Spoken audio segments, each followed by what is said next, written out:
Hello, नमस्कार। मैं ज्योति तोमर आपके अपने YouTube channel self study academy पर आपका हार्दिक अभिनंदन करती हूँ। तो चलिए शुरू करते हैं हम गृह विज्ञान में। आज हमारा टॉपिक होगा कला। तो समझते हैं हम क्या है कला। मानव के भावों को सहज अभिव्यक्ति ही कला है। यानी भाई जो हमारे अंदर हमारी क्वालिटी है, जैसे मेकअप करना, बुनाई करना, ये सब क्या है? हमारी अभिव्यक्ति है, हमारी जो है अभिव्यक्ति की कला है।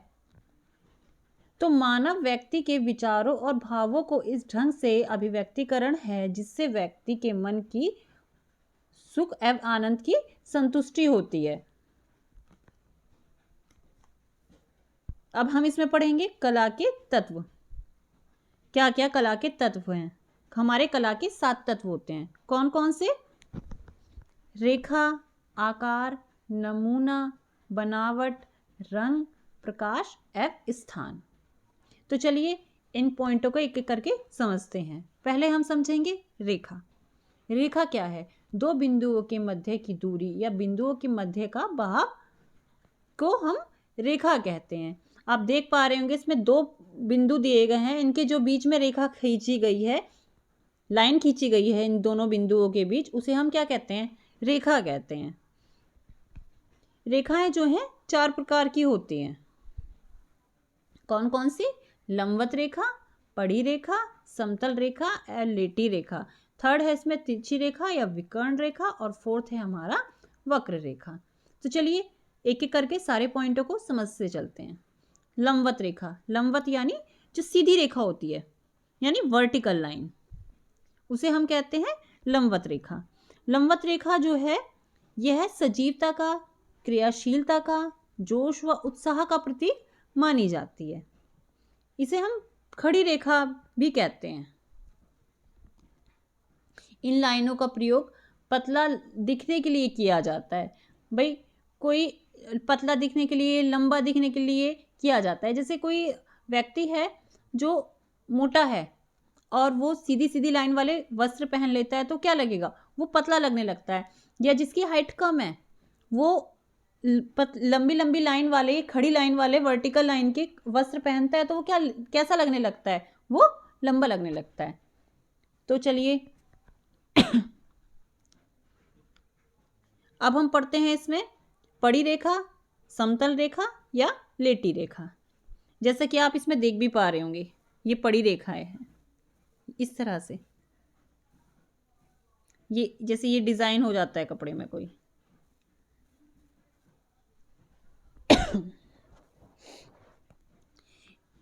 यह रेखाएं विश्राम, निष्क्रियता या आराम व स्थिरता का बोध कराती हैं। यानी जैसे कोई मोटा व्यक्ति है, पतला व्यक्ति है और इस तरह से पड़ी रेखाओं के कपड़े पहन लेता है तो वो क्या लगेगा? कैसा लगता है? वो आदमी मोटा लगने लगता है, पतला आदमी।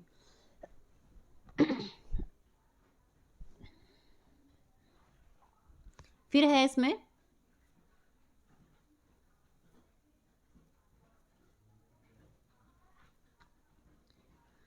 इसमें तिरछी रेखा, तिरछी या विकर्ण रेखा।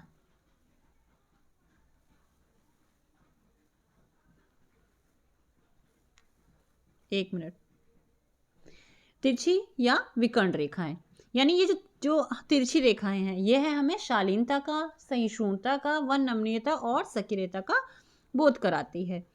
यानी जैसे सजावटी वस्तुएं हम लेते हैं, ज़्यादातर उन पे क्या हुआ है? तिरछी रेखा का ही प्रयोग किया जाता है। यानी किसी चीज़ को सजाने के लिए, किसी चीज़ के नमूनों को सजाने के लिए हम सजावटी चीज़ों के लिए तिरछी रेखा का प्रयोग करते हैं।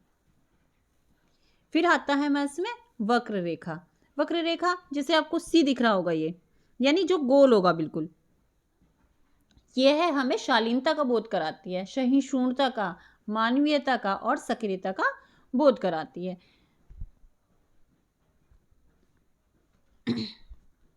यह हमें प्रसन्नता का, खुशी का बोध कराती है। यह सुंदर और समृद्धि का भाव भी प्रकट करती है। इसका हम प्रयोग दरवाजे व खिड़की को सजाने के लिए करते हैं। जैसे ये दिवाली होती है, दिवाली पे हम मार्केट से झल्लर लेके आते हैं तो गेट पे हम ऐसे गोल गोल करके झल्लर टांग देते हैं ना, कि भाई सुंदर लगे, ऐसे गोल गोल करके झल्लर टांग देते हैं कि जो हमारे गेट के बिल्कुल बीचों बीच में, तो यह है वक्र रेखाएं। तो ये खुशी का भाव या समृद्धि का भाव प्रकट करती है, सौंदर्य, यानी सुंदर लगता है वो, इस तरह से हम सजावट करते हैं। तो चलिए अब हमारा नेक्स्ट पॉइंट है इसमें, कला में दूसरा तत्व है हमारा आकार। आकार समझते हैं है क्या? रेखाओं के परस्पर संयोजन से विभिन्न प्रकार रेखाओं के परस्पर संयोजन से विभिन्न प्रकार के आकार का निर्माण होता है। कौन कौन से आकार? जैसे वर्गाकार, आयताकार, पंचभुजाकार या वृत्ताकार, ये सब क्या हैं? ये सब रेखाओं के संयोजन से बने हैं। भाई हमने तिरछी रेखा ली और सीधी रेखा ली, खड़ी रेखा ली, तो उससे क्या बना? हमारा त्रिभुज बना। वक्र रेखा ली, दो वक्र रेखा ली, उनके संयोग से क्या बना? वृत्त बन गया। ठीक है। और ऐसे ही हम आयताकार बनाएंगे तो क्या?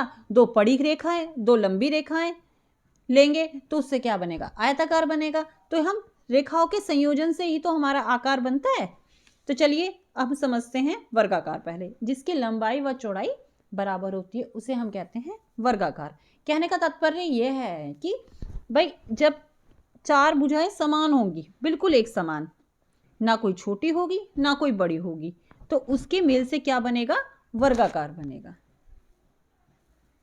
चलिए अब हम समझते हैं आयताकार। आयताकार दो समान खड़ी तथा दो समान पड़ी रेखाओं के संयोजन से आयताकार बनता है।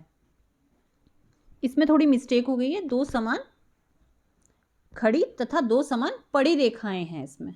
ठीक है, ये आप इसे थोड़ा सा समझ लेंगे, यहाँ तो बाय मिस्टेक हो गया है लिखते टाइम। तो इसमें क्या होगा, आप देख पा रहे होंगे इसमें दो पड़ी रेखाएं हैं और दो खड़ी रेखाएं हैं, तो इनके मेल से क्या बना? आयताकार बना। यानी दो समान भुजाएं वाले, जिसमें सिर्फ केवल दो भुजाएं समान हो, दो ऊपर की भुजाएं और दो साइडों की भुजाएं, तो उससे बना हमारा आयताकार। अब हम समझेंगे त्रिभुजाकार, यानी दो तिरछी रेखा और एक पड़ी रेखा के से त्रिभुज का निर्माण हो रहा है। कैसे? भाई दो ये तिरछी रेखाएं हैं और एक ये नीचे की पड़ी रेखाएं हैं, तो उससे क्या, किस चीज का निर्माण हुआ? त्रिभुज का निर्माण हुआ।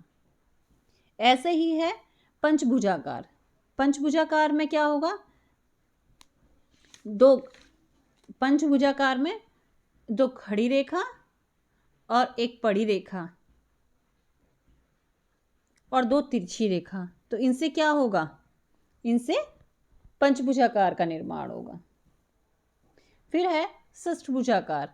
इसमें 6 भुजाएं होती हैं, दो पड़ी रेखाएं और 4 तिरछी रेखाओं के संयोजन से षष्ठभुजाकार बनता है। आप समझ पा रहे होंगे बात को। देखिए इसमें दो पड़ी रेखाएं हैं, दो इधर तिरछी रेखाएं हैं और दो इधर तिरछी रेखाएं हैं, दो साइडों में तिरछी रेखाएं और जो ये बीचों बीच हैं ये दो पड़ी रेखाएं हैं। इनके संयोजन से क्या बना? षष्ठभुजाकार बना, यानी जिसकी 6 भुजाएं हों। फिर आता है हमारा वृत्ताकार, यानी दो वक्र रेखाओं के संयोजन से वृत्त का निर्माण होता है। दो हमने कर्व लाइन ली, उनका मेल किया तो उसके संयोजन से क्या बना? वृत्त बना, वृत्ताकार। फिर अब हम समझेंगे आकारों के मनोभाव पर प्रभाव। हर आकार का मन पर अलग अलग प्रभाव पड़ता है। जैसे पड़ी रेखा या समतल या आयताकार रेखा देखने से क्या हमारे मन में किस चीज का भाव आता है? हमारे मन में स्थिरता का भाव आता है, प्रगति व उन्नति का, विकास का बोध होता है जब हम इस तरह का लाइन देखते हैं। ऐसे ही वक्र रेखा को देखने से मन में प्रसन्नता का, उल्लास का बोध होता है, यानी अनकंडीशनलता का बोध होता है हमारे अंदर। फिर ऐसे ही त्रिभुजाकार को देखने से मन में धर्म व आस्था का व आध्यात्मिकता का बोध होता है। कैसे? भाई जैसे मंदिर है, मंदिर में क्या, चाहे हमारे घर में मंदिर है या हम वैसे बाहर मंदिर देखते हैं, तो उनमें क्या हुआ? ऊपर चोटी बनी रहती है, तो चोटी किस शेप में रहती है? मंदिर की त्रिभुजाकार में रहती है। तो हमारे मन में उसे, इस आकार को देख के किस चीज का बोध होता है? धर्म का बोध होता है। तो चलिए आगे पढ़ते हैं। अब हमारा है नमूना। नमूना, अब हम इसे समझते हैं। कला का तीसरा तत्व है हमारा नमूना।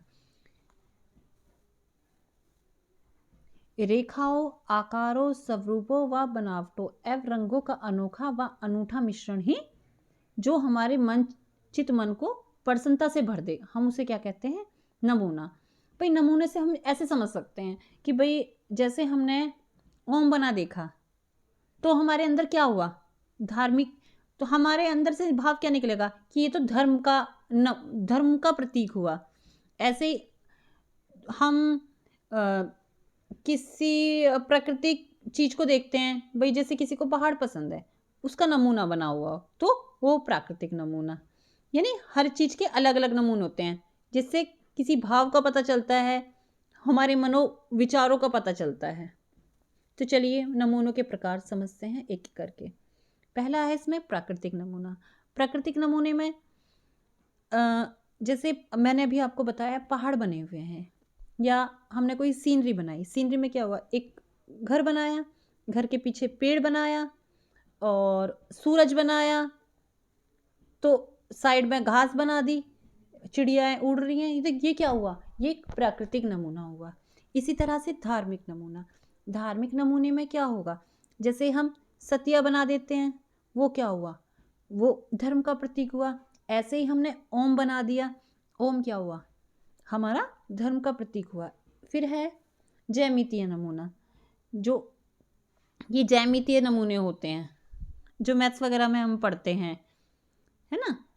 फिर है मिश्रित शैली नमूना। मिश्रित शैली नमूने में आप समझ सकते हैं जैसे कि आप जीन्स के साथ कुर्ती पहन लेते हैं, तो क्या हुआ? आपने वेस्टर्न इंडियन दोनों चीज़ों को लिया और मिक्सअप मैच कर दिया, तो ये क्या हुआ? ये मिश्रित शैली हुई।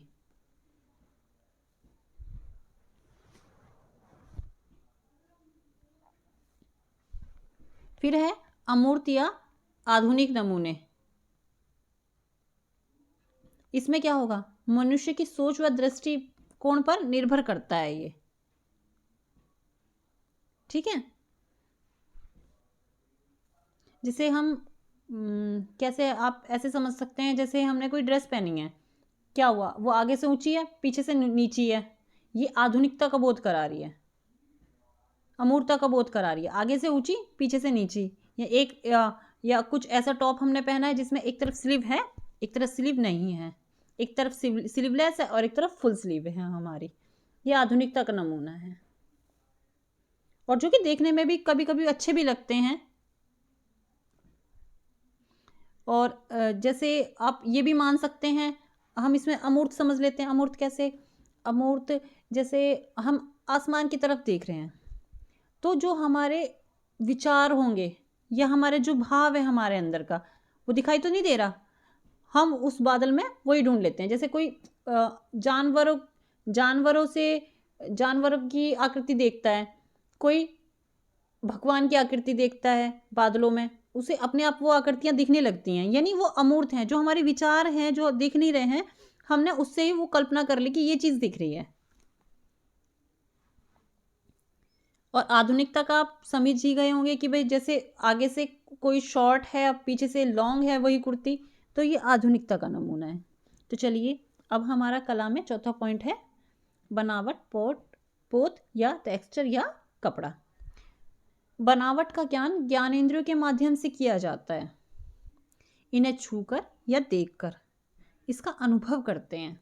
कैसे? उदाहरण के तौर पे हम समझ लेते हैं, जैसे कोई कपड़ा हमने, चाहे हम आँख भी बंद कर लें, चाहे आँख हमारी खुली हो, जैसे हमने कोई कपड़ा लिया, उसे छुआ, छूने से क्या हुआ? वो हमें चिकना लगा, बहुत कोमल लगा। कोई कपड़ा मोटा है तो हमें ऐसे हाथ लगा के देखेंगे तो हमें मोटा लगेगा, पतला है तो हाथ लगा के देखेंगे तो बिल्कुल पतला लगेगा, उठा के देखेंगे तो भी पतला कपड़ा जैसे आर पार दिखेगा, मोटे में दिखेगा नहीं, हाथ से भी लगा के पता लग जाएगा। छिद्रयुक्त होगा तो उसमें छेद है, तो उस बिल्कुल छेदों में से दिखेगा, हाथ लगाएंगे तब भी वो महसूस होगी।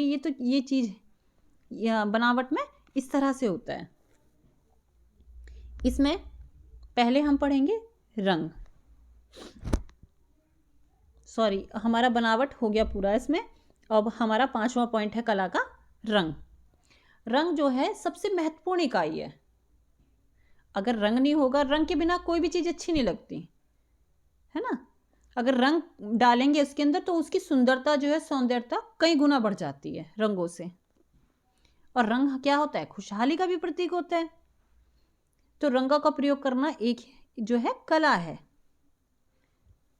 स्थान, कला में भव्यता व पूर्णता लाने के लिए हम स्थान का प्रयोग करते हैं।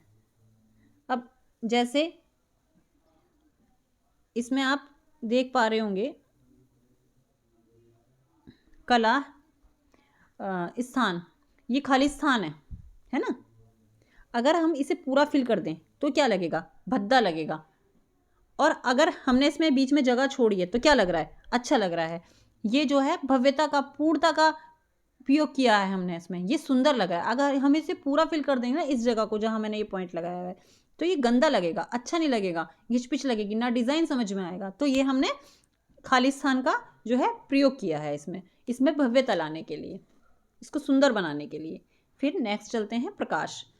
यह रंगों को उत्तेजित करता है।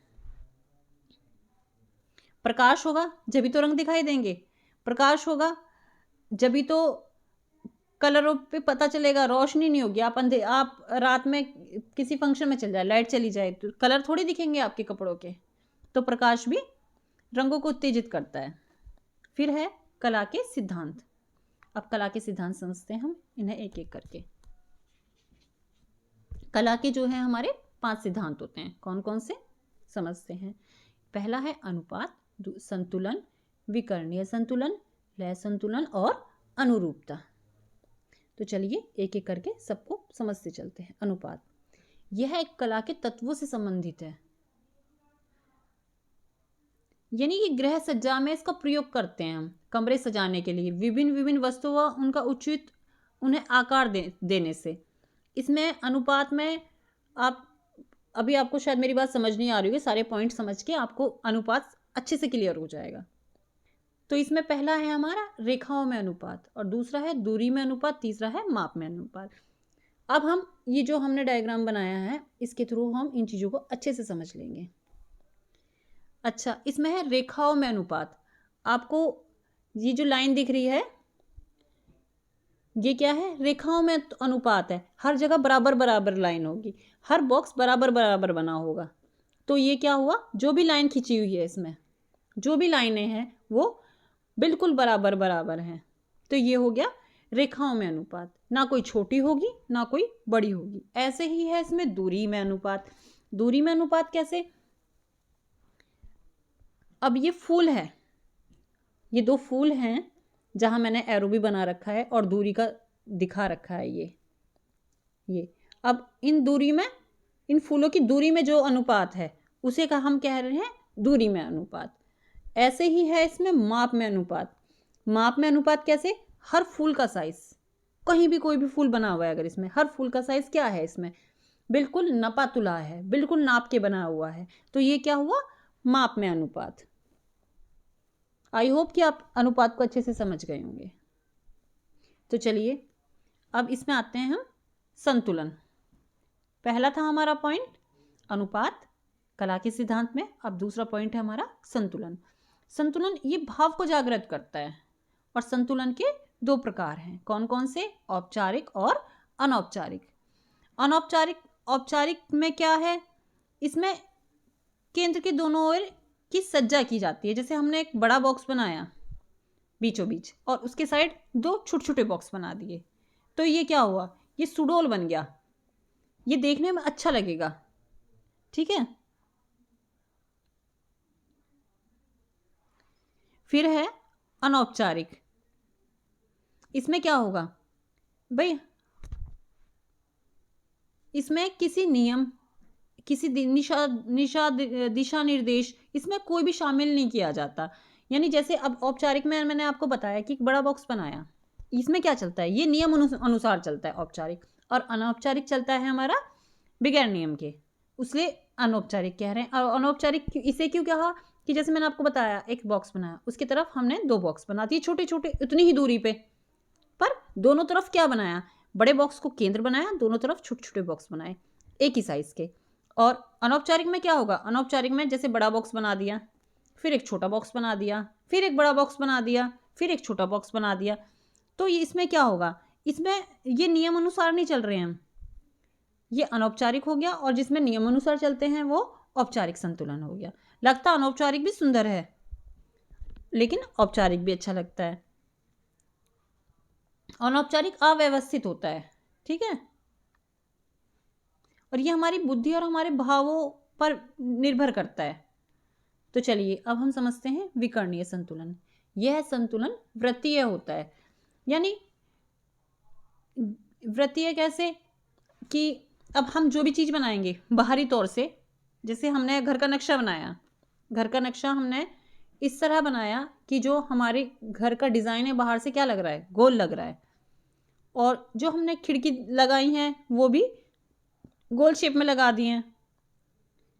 और यानी जो भी चीज़ होगी तो जो हमारा फोकस होगा ना वो गोल गोल चीज़ों पे होगा। जैसे मैंने ये एच बनाया है, एच बना के मैंने इसके ऊपर सर्कल बना दिया, सर्कल के चारों तरफ अंदर क्या करा, गोल गोल डिज़ाइन बना दिए, बाहर भी क्या करा, गोल गोल डिज़ाइन बना दिए। यानी ये जो गोल गोल जो डिज़ाइन बनाए हैं ये विकर्णीय संतुलन कहलाता है।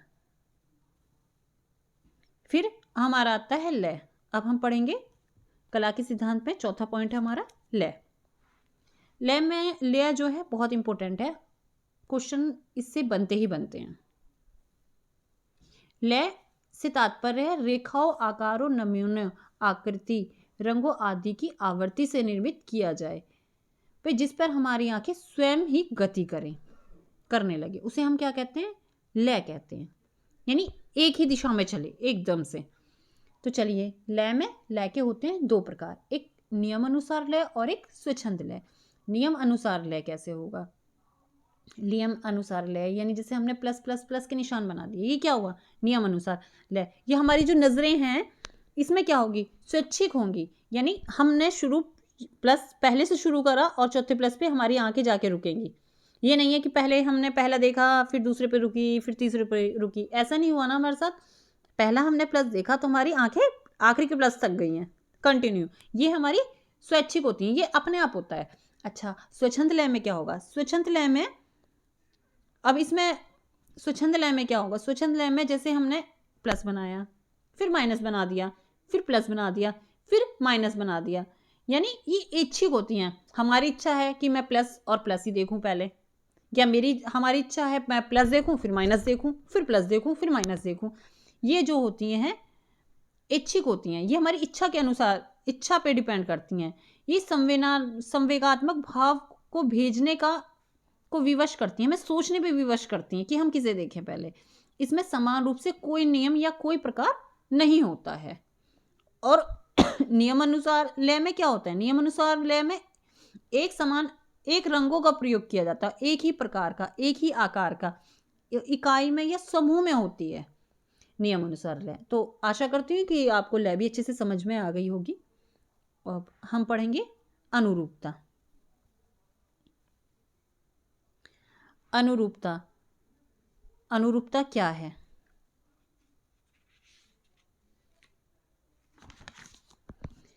अनुरूपता जो है एक रूपता का सिद्धांत है।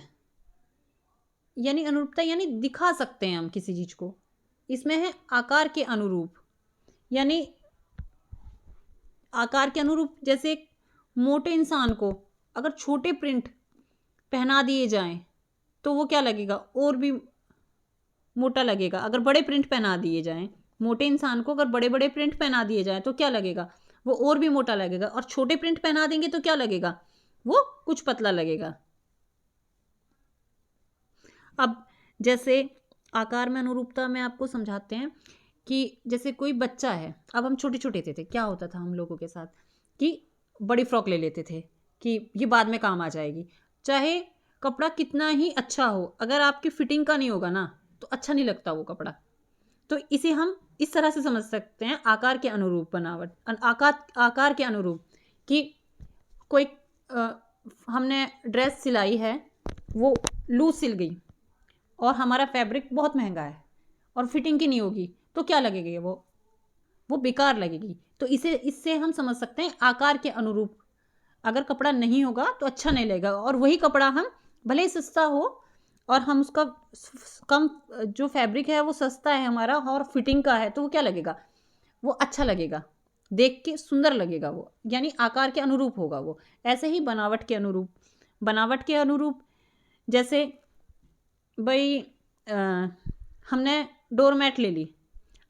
अब डोरमैट कैसी होनी चाहिए, खुरदरी होनी चाहिए, थोड़ी रफ होनी चाहिए, मोटी होनी चाहिए, है ना। और उसकी जगह हम सिल्क का कपड़ा यूज़ कर लिया, हमने सिल्क का ले लिया, तो क्या होगा, उस पर पैर नहीं पूछ पाएंगे, पानी नहीं सोख पाएगा वो। तो हमने बनावट के अनुरूप लिया। हमें मैट चाहिए थी, तो मैट कैसी होनी चाहिए, मोटी होनी चाहिए, कॉटन की होनी चाहिए, या कुछ ऐसा मटेरियल होना चाहिए जिससे जो पानी सोख सके, धूल मिट्टी ऑब्जर्व कर सके। तो ये हो गया बनावट के अनुरूप। फिर है रंगों के अनुरूप। रंगों के अनुरूप कैसे, कि भाई कोई फंक्शन है, कोई फंक्शन हुआ, तो उस फंक्शन में क्या हुआ, हल्दी का प्रोग्राम है, कहीं हम गए शादी में और हल्दी का प्रोग्राम है, तो वहाँ क्या करेंगे, सभी लोग एक जैसे रंगों का प्रयोग करेंगे। भाई जिसकी मेहंदी है वो भी हल्दी के पीले कलर के कपड़े पहने हुई है, और हमने भी पीले रंग के कपड़े पहने हुए हैं, सबने पीले रंग के कपड़े पहने हुए हैं। तो ये हो गया रंगों के अनुरूप।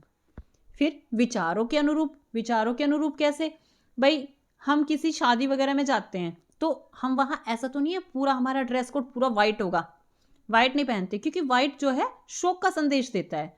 तो ये हो गया हमारे विचारों के अनुरूप। या जैसे बूढ़े लोग हैं, उनके कमरे में आप वैसी पिक्चर लगाने लगो कि भाई जैसे घोड़े की या उड़ते हुए पंछी की, नहीं, क्या है, बूढ़ा बूढ़ा इंसान है, वो धार्मिकता से जुड़ा हुआ है अगर, तो वो क्या चाहेगा कि उसके रूम में भगवान की पिक्चर्स लगी हुई हो, भगवान की फोटो लगी हुई हो, तो वो उसे वहाँ वो खुशी देगा। तो इसे हम कह सकते हैं विचारों के अनुरूप। तो चलिए, नमस्कार, मिलते हैं फिर नेक्स्ट क्लास में, तब तक के लिए नमस्कार, ओके।